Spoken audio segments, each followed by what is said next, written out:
Сәлеметсіздер ме балалар? Бізде бүгін 54-ші сабақ лепті сөйлем. Алдымен балалар біздің каналымызға тіркеліп, лайк және қоңырау басуды ұмытпаңыздар.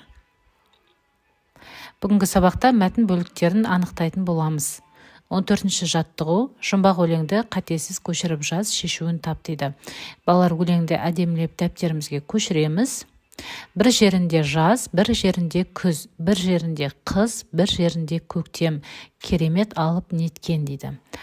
Бұл жұмбақтың шешуі жер шары.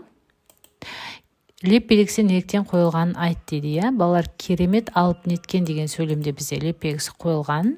Сөйлемдегі неткен сөзі ерекше көтеріңкі дауыспен айтылады. Сондықтан бұл сөйлем лепті сөйлем болып, сөйлем соңында леп белгісі қойылады деп жазамыз. Келесі 15-ші жаттығу, мәтінді әрі қарай лепті сөйлемдерді қатыстыру арқылы жалғастырып жаз дейді. Сәния анасымен көшеде келе жатты. Ол аспанда қалықтап ұшқан шарды көріп қуанып кетті. Сәния: анашым, қараңызшы, қандай үлкен шар.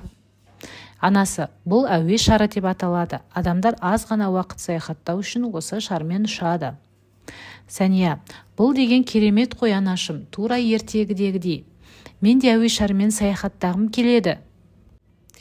Анасы: жарайды қызым, жазғы демалысқа шыққан соң міндетті түрде әуе шарына мінеміз дейді. Сәния: алақай дейді. Міне балалар, бізде бірнеше лепті сөйлемдер бар. Анашым, қараңызшы, қандай үлкен шар. Бұл деген керемет қой анашым, тура ертегідегідей.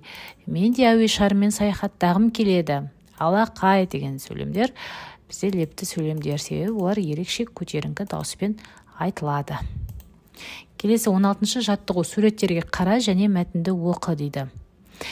Мәтін неше бөліктен тұрады, оны қалай анықтадың? Мәтіннің екінші және үшінші бөлігін өз сөйлемдеріңмен толықтыр. Ол үшін суреттерді және керекті сөздерді пайдалан, мәтінге ат қой дейді. Бізде керекті сөздер берілген екен, және құрастырған мәтінді айтып бер, мәтіннің қорытынды бөлігін жаз дейді. Балалар, біздер мәтіннің атауын бақша гүлдері деп атадық, және керекті сөздерді қатыстыра отырып, мынадай мәтін құрап шықтық. Көктемде балалар гүл тұқымын септі. Олар раушан және жауқазын гүлдерін отырғызды. Біраздан соң бұл өсімдіктер көктей бастады. Балалар оған күтім жасады. Күн сайын суарып, арам шөптерін жұлды. Жазда алуан түсті гүлдер жайқалып өсті. Балалар олардан гүл шоқтарын жасап, білім күнінде мұғалімдеріне сыйлады дедік. Балалар, мәтін 3 бөліктен тұрады. Кіріспе бөлім, негізгі бөлім және қорытынды бөлімнен тұрады. Келесі шығармашылық үзіліс, 17-ші жаттығу, берілген сөйлемнің лепті сөйлем екенін дәлелде дейді. Айнала қандай әдемі. Тәжірибе жаса дейді. Алдымен сөйлемді бірнеше рет оқып көр, қай сөз көтеріңкі екпінмен айтылатынын анықта. Зерттеу барысында леп белгісі қойылған сөйлем ерекше дауыс ырғағымен оқылып, қандай сөзінің көтеріңкі екпінмен айтылатынына көзің жеткіздің дейді. Балалар, бұл сөйлемде қандай сөз ерекше көтеріңкі дауыспен айтылады, сондықтан бұл лепті сөйлем, сөйлем соңында леп белгісі қойылады деп жазамыз.